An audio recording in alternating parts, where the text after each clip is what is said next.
welcome to the Billowing Hilltop podcast. Thanks for listening. We hope you're enjoying our adventures. If you get the opportunity to rate or review us on your podcast app of choice, be that Spotify or Apple Podcasts or whatever, it's much appreciated and it helps us with our rankings and getting the show in front of more people. Leave a review, that's always very much appreciated, especially if it's nice.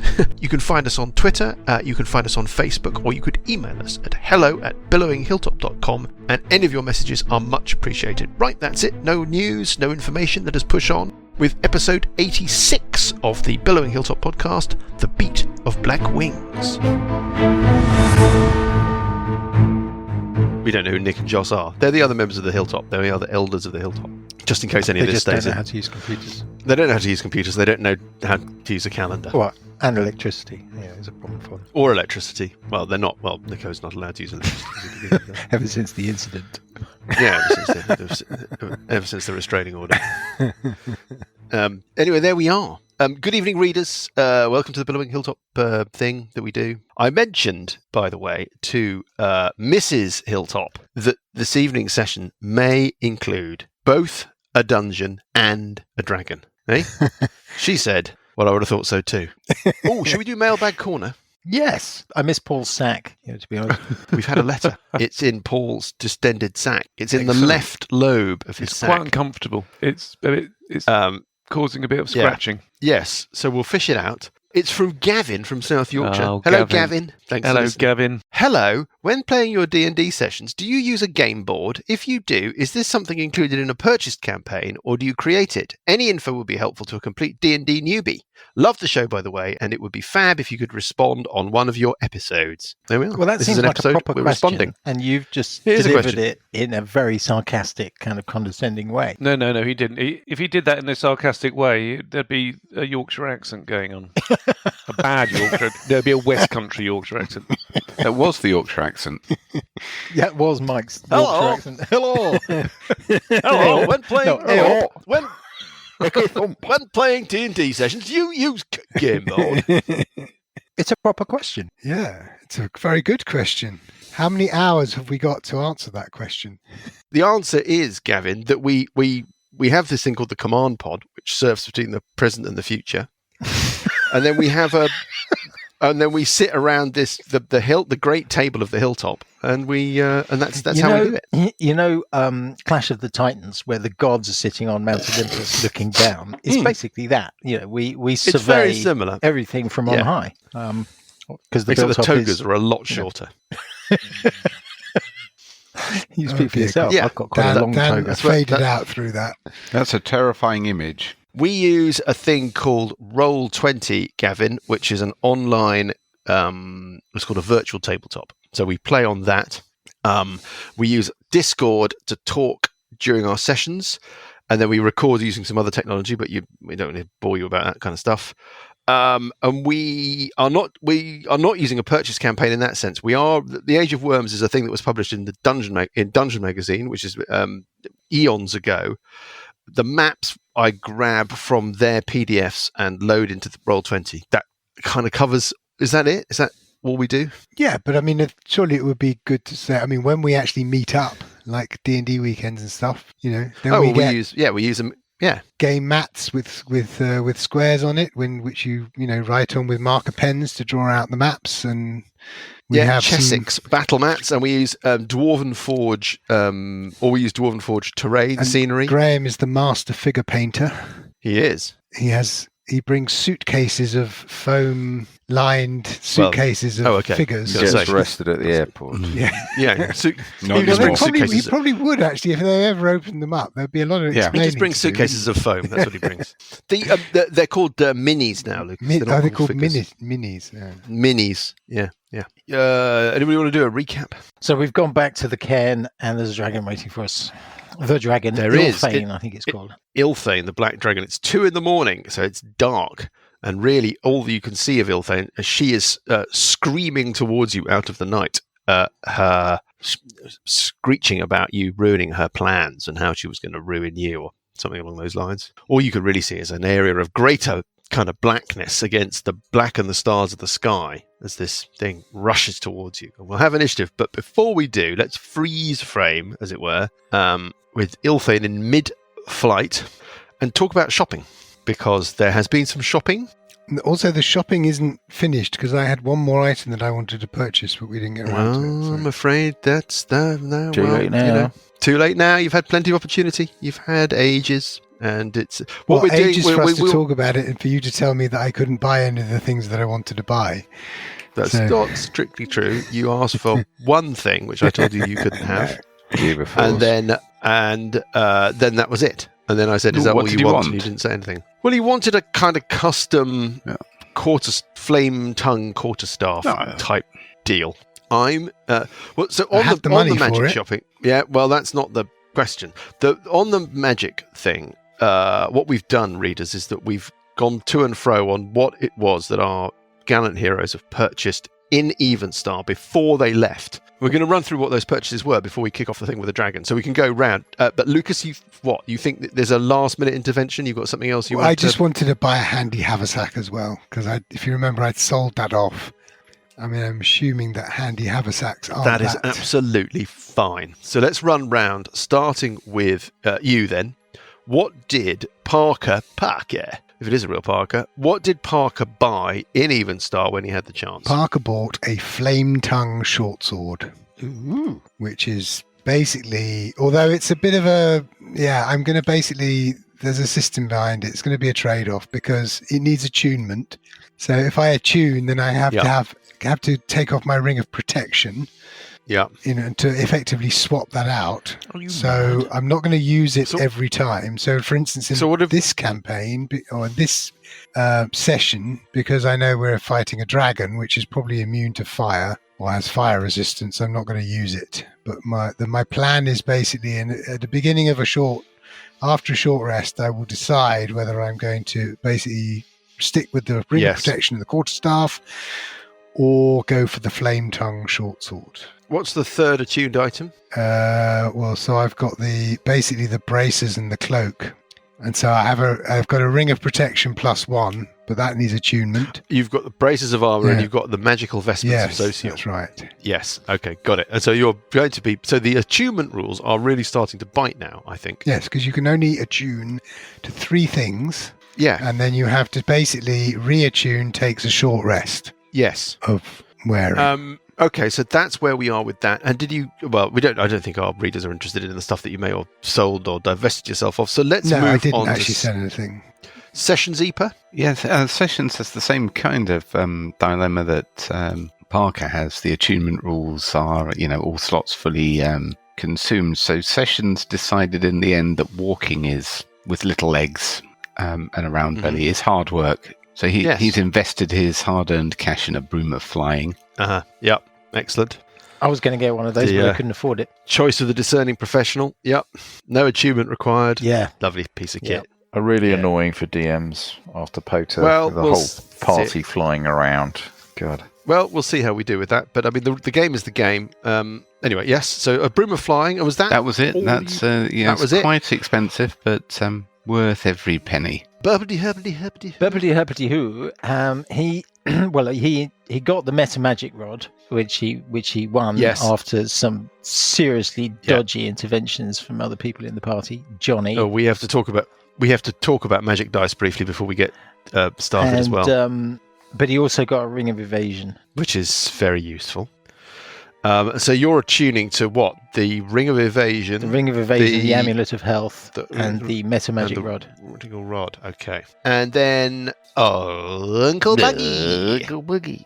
I traded my Great Axe of Frost for a Flame Tongue Great Sword. Okay, axe. Which means that I do an extra 1d6 fire damage. Instead of the 1d6 cold damage you used to do, right? Well, no, I do 2d. Sorry, it's an extra. So I do 2d6 fire damage instead of 1d6 frost damage. Gotcha. But it doesn't have the plus that axe had, right? So there is a trade-off. Oh no, it's got +1, hasn't it? Nope. No, a flame tongue is just a straight. Doesn't. There's no bonus. It just is what it is. I got stung by this. You're fucking joking. Yeah. Why don't read it properly. Now I understand why I spent all this time talking to Mike because I was. I want You my money wouldn't let back. me get a +2 flame tongue. Oh no! Can I rethink? I didn't realise. I mean, Too late now. fuck Sorry, it. sorry, Johnny. Just earlier on, when It's Lucas was called talking about balance. making adjustments, Yeah. I quote you saying, "Too late now." Oh, it's too late now. Yeah, Oh no, it's too late now. I'm afraid all I can do is act as a sort of, as a record keeper of the stuff that you've got. I can't be kind of second guessing your choices and all of that stuff. You asked for a flame tongue greatsword, You got and one. that's what you get. I'm just trying to imagine the scene in the. Can I just rethink? in the magic And when you shop. sell it, you'll only get half of the money back. No. Can I rethink? Yes. Just God. redo that and just stick with a great axe. Oh, well, I don't know that we can. I mean, Sorry, I should have. Right. I'm taking it back to too the late shop. I now. didn't read the small print. Well, Johnny, no. I think I'll tell you what we'll do. Let me have a think about it. Right? I understand that you didn't know quite what you were getting, but we aren't going to swap stuff around now. You've literally got a dragon Caveat Right. emptor. piling out of the sky towards exactly. Caveat emptor. you, Very good. and we've frozen framed where we are, and that's it. Yeah, I think the term is unlucky. Oh, lucky. Let's move on. Why would it? to- Hang on. Loser. And also, it's a dragon. Surely flame tongue on a dragon isn't going to be. Well, how can Well, they it's not do a get magical into that. weapon that has got a plus on it? Doesn't make sense. Well, it Well, I'm has really sorry, plus but 2d6. Can I just swap it back? damage. Anyway, the other one was +2. I upgraded my plate, half plate, to +2 and +1. Yeah. Okay. Yeah. You know about the +2 plate, right? And what that means. You mean it doesn't have +2? Well, it doesn't. Not in the same way that I think maybe you're thinking. It's +2. No, Plus two And so crockery. it's- yeah, yeah. You said plate, right? Yeah, it came Sorry. with a full set with I cups mean, it's- and sauces as well. Yeah, when you It's open half when plate. it's like this Half plate's Amazon better than delivery. none. Yeah, when you open the box, yeah, It's got there's a half of a plate. floral country designs on it. Terrible. Yeah, it's one of a series of 100 by famed woodland artist Sylvia Shit. I want my money back. Went to the wrong. Well, it might wrong be worth as a merchant. collectible. Might be worth quite a bit of money. Franklin Mint. Yeah. Right. But they're doing the series for at least 20 Alessandra. years. You'll be able to get order replacement parts. Oh, Alessandra's purchased annoying items too. Here Yes. we go. Let's have those. Alessandra hit the attunement issue, so she sold her ring of flying, but has bought Ring of flying? ring of feather falling. Sorry, and she's Yeah. bought wings of flying and Oh God! and longbow +2. Another flying Because- character. Yeah, I would have I'm thought you'd sorry, be Johnny. supportive of that, Johnny. Sorry, It's- Johnny. You are also a character. yeah. But he just Anyway, that's rubbish. what we're doing is we are throwing ourselves on the mercy of the system, right? You are 10th level. You're buying items, or you're purchasing, or you're acquiring items that are perfectly kind of right for the tier that we're playing at, and the adventure is rolling on as well with all of its challenges. And so a couple of you can fly about. We're just going to have to see. Yes, What the only rules I stipulated was that I didn't want people purchasing all the same thing. I thought that was a bit weird in terms of market supply. I know we're Yeah. hand waving it, but you visit the Well- casinos of Evenstar trying to look for the right. Well, Lucas got a flame tongue. I guess I better do something. Better not get one. You haven't given Well- him an out. I did think long and hard about that, Johnny, because you were the first person to ask for a flame tongue, and I was going to turn Lucas down, but then I decided that seemed a little bit harsh, bearing in mind that Yours is I a turned great it down sword for and mine is a a short custom item. sword. Well, it's not that good. Yeah, well, when apparently. you say Is great, that +1? yeah. It's a disappointing sword. Disappointing. I want my money back. Sword. It's a +0 hot disappointing sword. I mean, I can't pretend that I'm unhappy. It's more it does of a make me cooking laugh. utensil, really. Yeah, it's basically sausages. it's like for me. It's like for kebabs. It's for cutting Just- cheese. I could do sessions sausages on it. It's the George Foreman. I was thinking double-handed. We could do raclette on it, you know. Put the cheese on the sword, warm it up. Yeah, we can. A bit of raclette. Yeah. Yeah, and a couple of potatoes. Yeah. Yes, a couple of potatoes. So there we are. Gherkins. Stick a potato on the end of it, and finally you've got something useful. So now, now initiative. We're going to do. Oh no, two things. First thing, magic dice. We're not going to get into this now, but basically none of you have any because our brilliant magic dice system just broke. Yeah, you're all so festooned with items that the way that it's calculated means that none of you have any magic dice. So we're going to have to think about that before we have our next argument. I will work out a way to make that work. But basically, what we need to do is put more in at the top based on your level. The fact that you double the level and then you take off what you have, well, you're just not going up levels fast enough. I'm not going to give you more levels, obviously. That would be insanity. So we'll just do. Well, I'll just tweak the formula, but we'll worry about that. That's the other thing is house rules. We started a new book. We should have a house rule, and I have a house rule that we should use. And the house rule that I think we should use, that belongs to me, is if you roll a natural 20 for initiative, you get an extra action. Interesting. Huh? So we should do that. And I thought before we rolled initiative against the dragon, Characters only, though, yeah? No, anybody in any encounter. Brett rolls the dice. They roll a breathes natural again. 20, they get an extra action. Now the question is whether or not they get an extra action in that first turn, or whether or not they get an extra action full stop through that initiative sequence. Like as in Like through a the whole legendary combat. action. Well, legendary actions are normally taken in other people's actions. Yeah, something that we're going to be looking at in a moment. Actually, Johnny, you'll discover. But no, I'm talking about whether or not if you roll a natural 20 for initiative, you're likely to be going early on. You get an extra action in that first turn, but do you just keep getting it? Right? Do you have an extra action every turn until the combat is over? What do you think? Or That just in the seems first too turn much. to represent the fact that you've got the jump on other people? What do you wanna do? I think first turn only. Otherwise, it becomes Fine. quite So imbalanced. first, it might become very imbalanced, and we might be playing around with things that we don't adequately understand. Talking of which, should we have initiative? Let's do it. Okay, here we go. Running initiative 4, Ilthane the Dragon. Come on, a lucky D20. Rolling for Burpaul, getting a 16. Rolling for sessions. Ilthane's not got an impressive initiative as I was expecting. I have to Getting say, an it's 18. Okay, so let's get all of these people onto the board. Burple gets a 16. 17 for Parker. Parker gets a 17. Alessandra gets a 23. With a natural 20, I might add. Sessions, sorry, what did you 18. get? Uncle Buggie? 6. Oh, you did get a 6. Okay, to go with your sword. Alessandra got a 14. No, Alessandra got a 23. 23, fine. With a natural 20. Oh, so you get... Oh, okay, so you get a... Extra action. An extra action on 23 with her extra action in this round and this round alone. It is Alessandra. This... Right, you've got a sort of bowl of land that sits before the entrance to the cairn. You're on one edge of, the sort of southeastern edge of, and this dragon has sort of reared up from the trees, the tree line, in the escarpment that runs across the back of this bowl of land. The cairn entrance is actually set into a sort of cliff face. So the dragon is above you and rushing towards you. I don't know, I mean, I can't eyeball it. I'm saying that's about... 180 feet. 180 foot.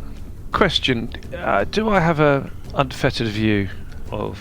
Or do I have a view of any of the dragon? Sorry. You can see the dragon. It's dark. But I can see the dragon. Well, you can see the shape of the dragon silhouetted against the stars. I would say at this range, you're looking at disadvantage. And your dark vision is... 60. No.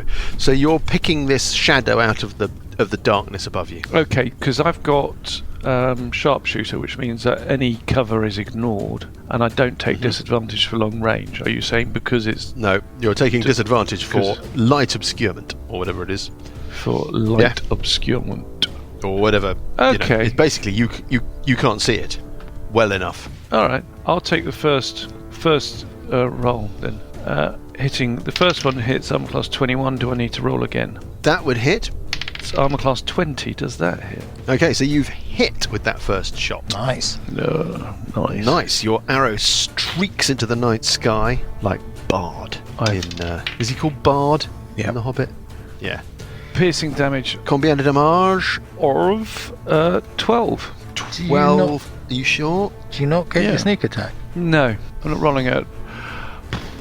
Well, no, I'm not rolling at advantage. It hasn't had an action. Hasn't had an action in the fight, but is it it's engaging with us? I would. It depends on. I take the point, but I think that the idea of your assassination strike is when you catch something unawares. How? But it's not. It's a sneak attack. You have advantage on attack rolls against any creature that hasn't taken a turn in the combat yet. So that's then the assassinate. You do have advantage. That cancels out the disadvantage, but that doesn't matter because you hit anyway. And then the sneak attack. Right. The sneak attack is when you have is when you attack with advantage, but you didn't, or when you attack when you've got an ally within 5 feet, which you haven't. No, it's not a sneak But what's attack. the assassination thing? The assassination is I have advantage on attack rolls against any creature that hasn't taken a turn in combat, and any hit is treated. And any hit you score against a creature that is surprised. Is it surprised? Okay, not surprised. There we go. That's the critical piece of language. Okay, fine. No. So you hit it. Yeah. And you've done 12 points of damage. 12 points piercing damage. Yeah. And then is it my round again on 23? Well, you've got a bonus action. So sorry, not a bonus action. So you've got another free action because you rolled a 20. Okay. In which case, I'm going to take a move action to fly. Well, you've already got the move. You've still got a move action, right? Just to be friend guide storyteller, right? You've got a move action. You've got your shot, which you've just taken. You can take a bonus action, and then you've got a whole other action that you can take, and you've got your cunning action. How do you fly? Wings are flying. Wings are flying. So they're flying 60 foot around, which is why I chose them. So. I love the idea of this. Alessandra has never used these before, right? Yeah. It's just going to be like... She's like, right then, okay. Command word. Command word is go. And she will fly 60 foot. Yeah. Okay, so that's her move action. Yeah. Do they require attunement? Yes. They do.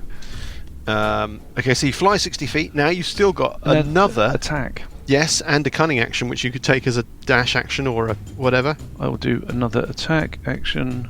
That's armor class 12, and that's just a fail. Armor class 12, I imagine, is a fail. And then she will do a dash for another 60 foot. Okay, how high up are you flying? Not high. In order to fly 60 foot, she's literally just going to brush the trees, brush the vegetation. She's not over trees at the moment. She's over scrubland, isn't she? Yeah, I mean that's the on our map. You've gone over. There's a little cliff. Oh, it's a cliff. It looked like a path. Sorry, I thought it was a path. So she wouldn't have been able to make it that far in order to fly. 2D strikes again. I think instead she's going to, in total, move behind the tree that's directly in front of her. So she's taking cover. Sessions on 18. This is bad news for Graham. Early round. Doesn't like an early round. Has to think. Can't react.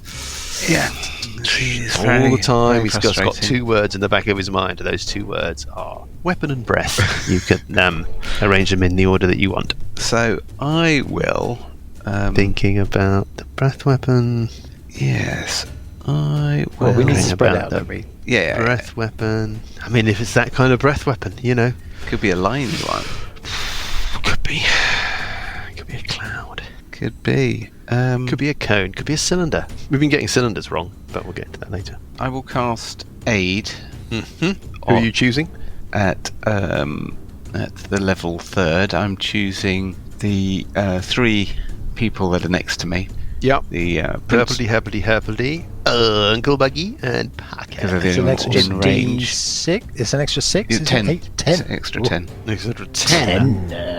And then temporary hit points I'm that going raises to your maximum hit points by 10. Use my new boost of speed on my broom of flying. Yeah. And I'm going to trundle my way north. Okay. You're going to fly north on your broom of flying? Yeah, I'm just going to, just above the ground to make advantage of its speed, which is slightly better than my speed. Like a speeder, like a Return of the Jedi speeder. Parker. I will cast Long Strider, and I will move directly west 65 foot. And that's me done. Okay. You do realise that some of that is cliff. Yeah. Yes. I can move straight up the cliff. How high is the cliff? Oh, yes, Parker. We don't have to worry about... Parker doesn't worry about vertical surfaces. I don't worry about vertical surfaces anymore. Burpledy, herpledy, harpledy, hoppledy, ha. Which is your turn. I'm going to cast invisibility on myself, and I'm going to move. Dragons have true seeing.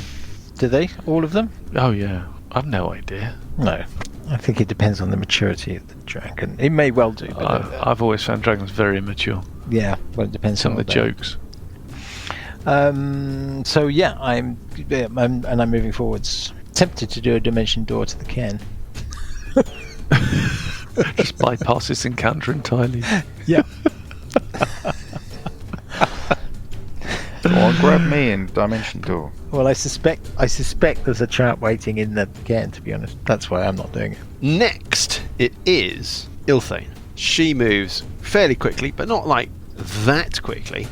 I can't really remember what Ilthane's got to do with the story. Sorry. Ilthane basically placed the nasty egg in with the lizard folk. Oh yeah. Yes. Oh, that's right. And we heard about Ilthane before. And we heard about her during the games. She had gone and made waste. I think we'd heard of Ilthane before we came across her name in with the lizard folk. I think there was something to do with. I can't remember where we heard it, but we heard it before.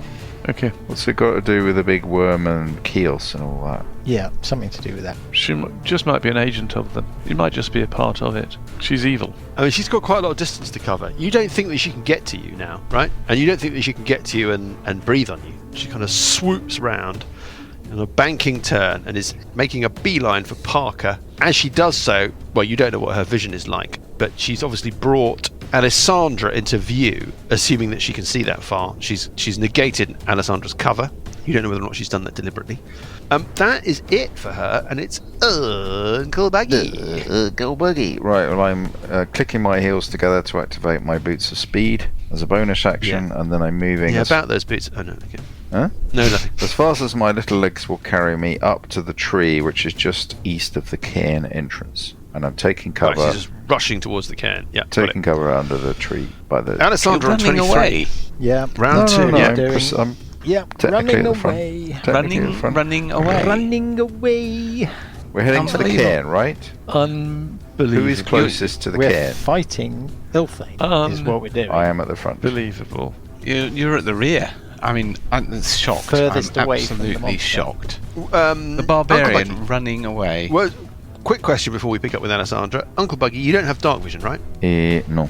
Okay. Can you give me a... I think you're going to struggle to run at 140 feet in a turn in the pitch blackness of 2 a.m. when you've got no light source. Or do you have a light source? I haven't got one cast. The Frostbrand, I need to use a bonus action you to don't have activate. It's the flame tongue. You could trigger the flames from your flame tongue. It's a bonus action though, and I've just done one with my boots of speed. Okay. Well, I'm not quite sure. I don't want to be, difficult about this, but okay. Well, you can't see very much, Uncle Buggie, right? Is my point. Is it pitch black? Can I see the outline of this large tree? It's 2 a.m. You can see the silhouette of the tree in front of you, but what you can't see, for example, would be any hazards. Roots or little indentations or pits or whatever in the ground or unevenness, right? But we're just going to assume that, as it so happens, it's like, a billiard table, the bit that you're running across. But we just got to bear in mind, I was just thinking about the things that you might be able to see and what I might tell you about your surroundings when you got to that tree, and I've just realised, of course, that you can't see a bloody thing. So you're tucked in under the bole of that tree. And have inadvertently found the front. You can't see very much. Right, sorry, Alessandra, I interrupted you. Off you go. That's all right. Alessandra's going to take a very gentle step to give her the distance of 60 foot within her dark vision, so she doesn't have to run. Okay. And then she's going to do another shot.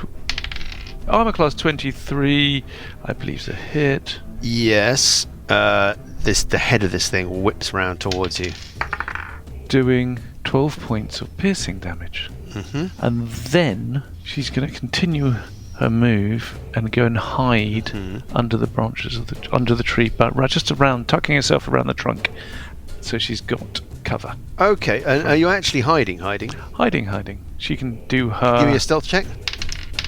24. She does it advantage. 24. 24. Okay, fine. Right. And as you do so, the dragon. Okay, fine. Sessions Epa on 18. Scooting along on my little little scooter, your land speeder. Yep.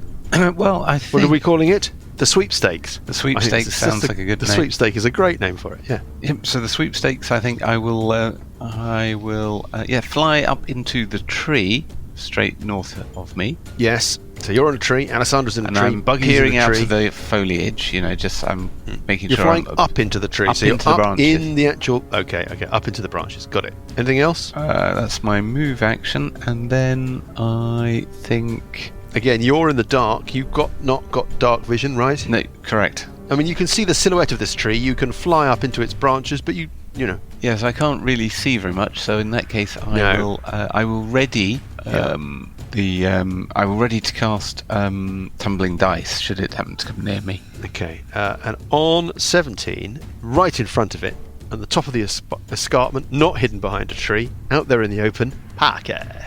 I mean, it's right there, Parker.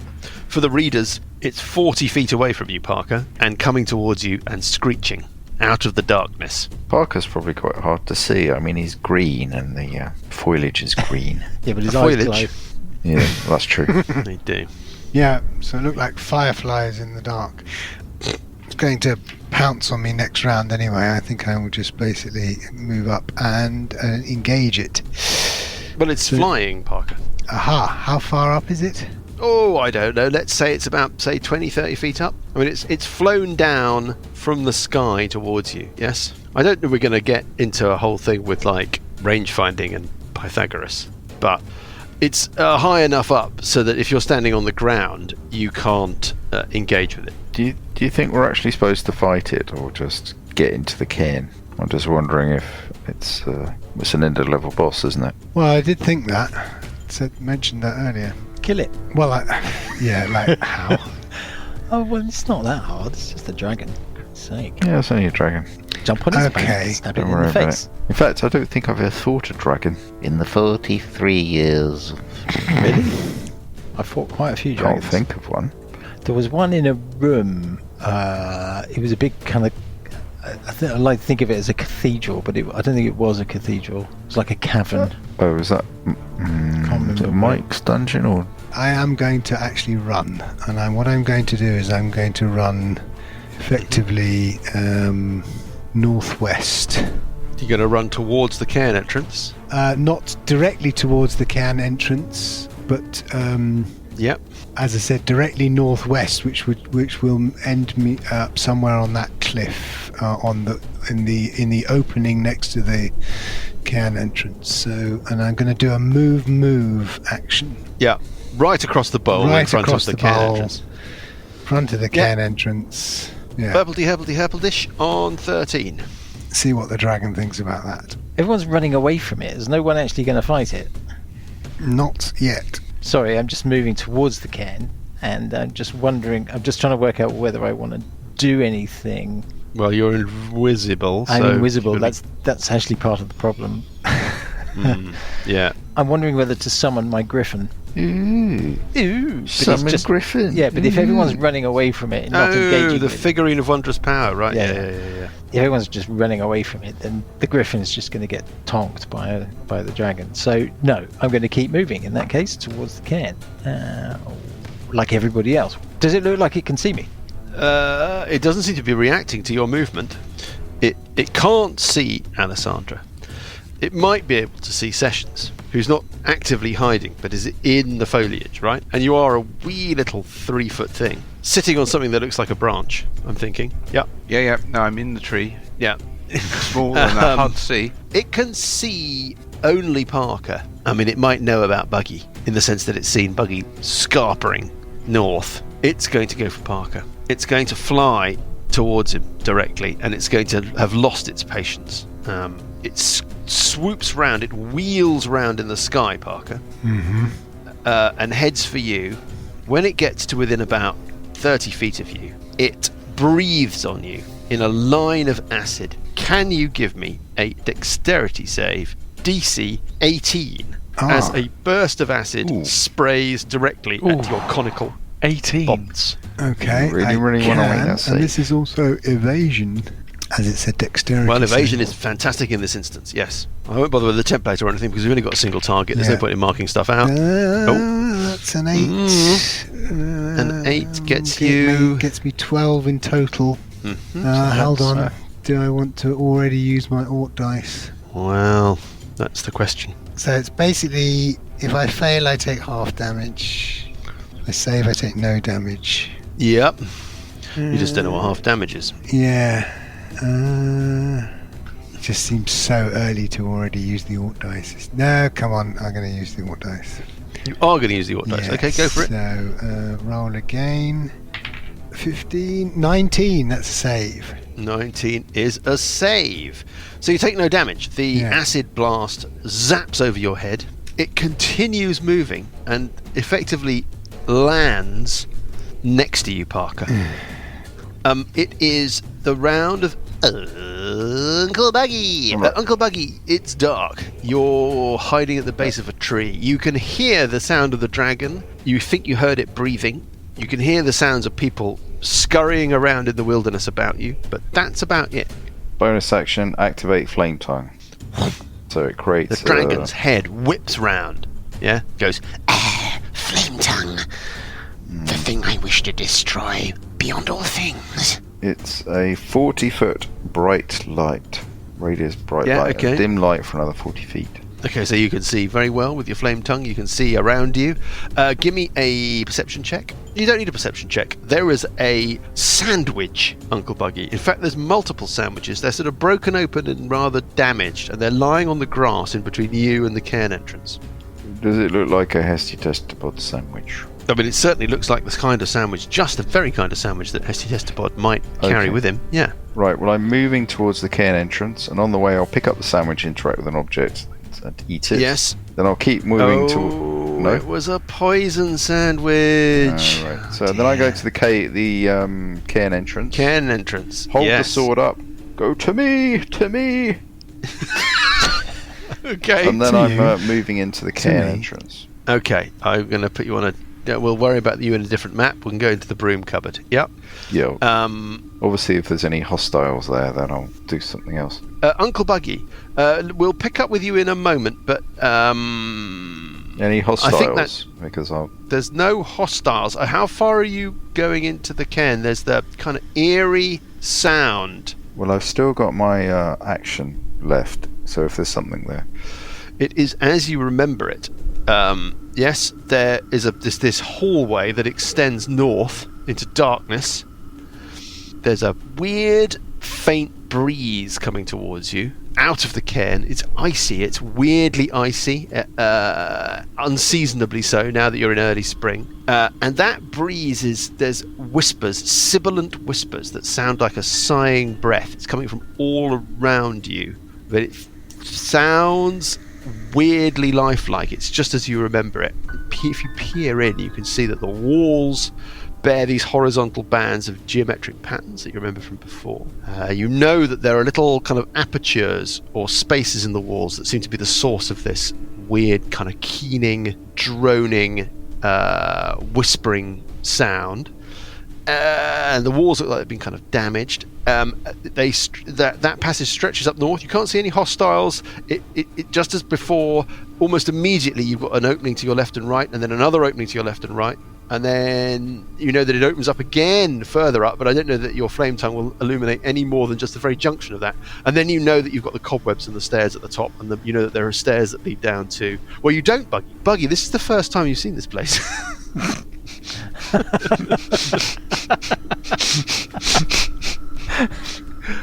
Although Grimbold had told him all about it. Let's move on to Alessandra. Sorry, I might do a protection from evil as part of my action. As an action, so that was your move to go into the cairn, and then yeah. Mm-hmm. That's fine. Alessandra on 23.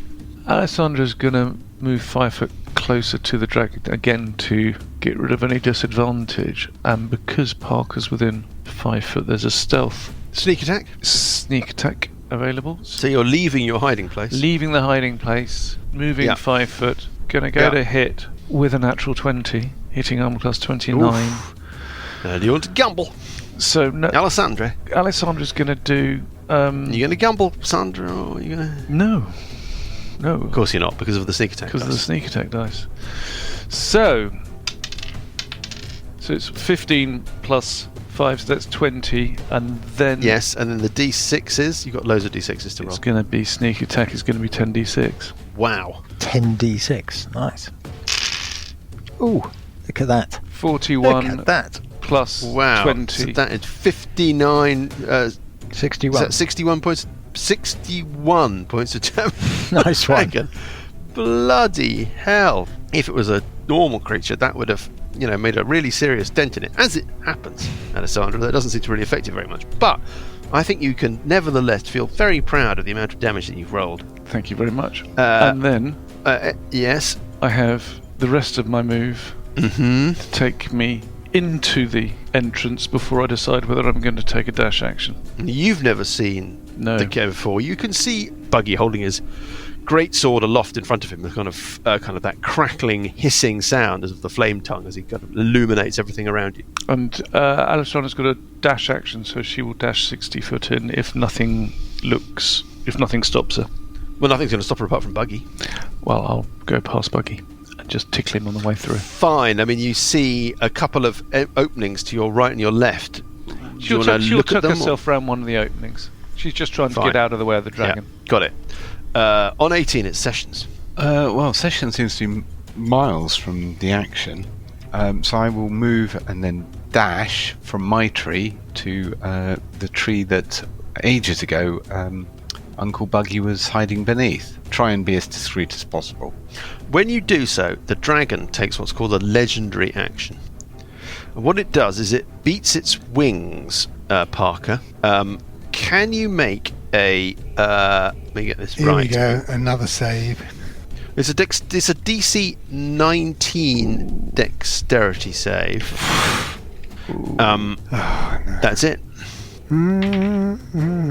Nope. Okay.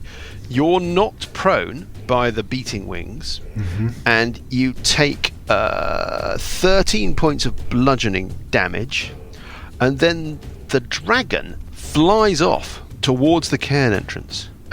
It can go pretty much up to the entrance.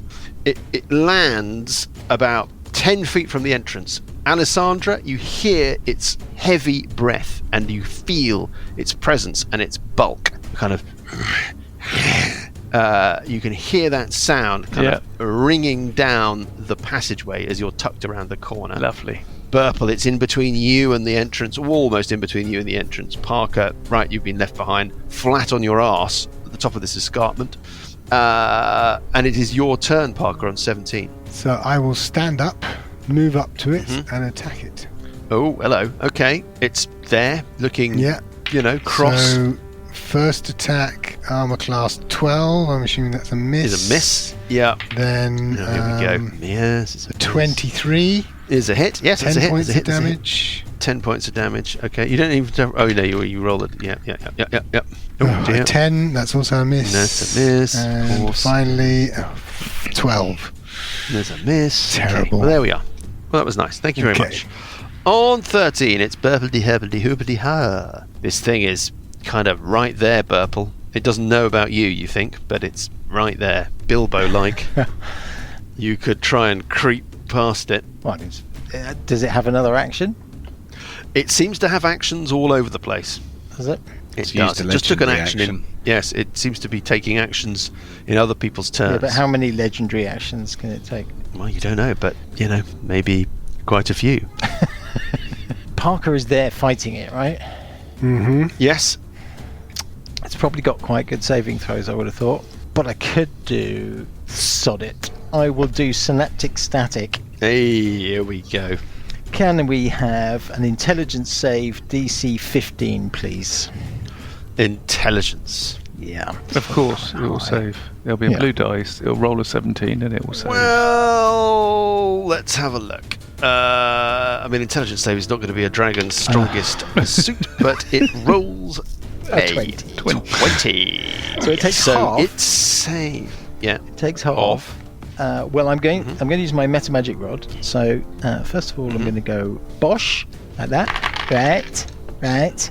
So that's 30. I think I'll re-roll the 1 and the 2. How does the meta magic rod work? It's an empower metamagic rod, so I can basically re-roll any dice that I want when I roll. Oh, any of the dice that you any want? of the dice that I want. Oh, I see, but you have to take the second roll, so you've got to make a fine judgment as to whether or not. Got it. I'll take the one. Yeah. Well, let me just read the empower ability, which is page 102 of the player's handbook. One moment, please. Page 102. Empower.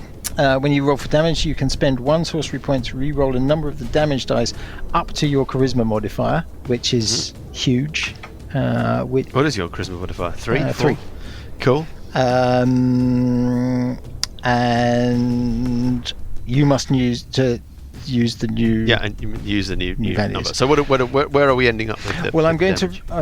My dice have gone, but I'm going to re-roll the 1, the 2, and the 3. So I'm subtracting 6. So that's 24 plus 3d6. Got it. Yeah, perfect. Yeah, understood. Where my dice gone? 24 plus 3d6. Here we go. Why did your dice go? Because Johnny rolled it. So that's 36 points of damage. Nice. 36 points of damage saved to half, though, right? So 18. Yeah, 18. I mean, it's not as good as 61 points of damage, but, you're getting there. And then I'm going to go and 1, 2, 3, 4, 5, 6. Stab Alessandra in the 7, eye. 8, and hide behind the tree. Okay, you're going to go and hide behind the tree. When you're of course, because you're no longer invisible. I'm no longer invisible, yes.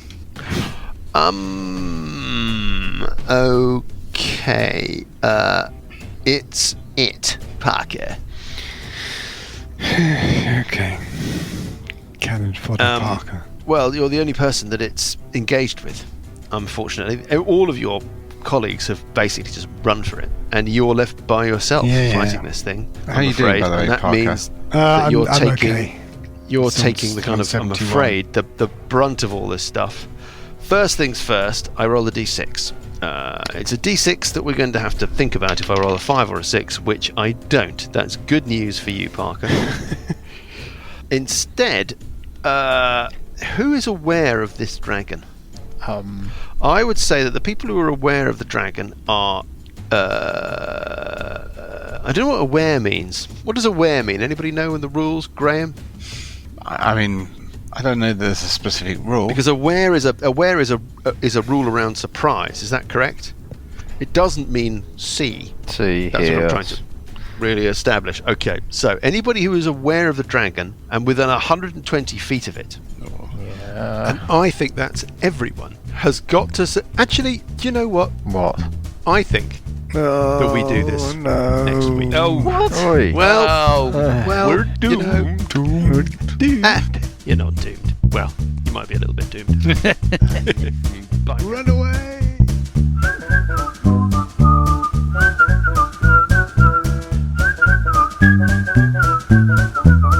The Billowing Hilltop podcast is a Billowing Hilltop production.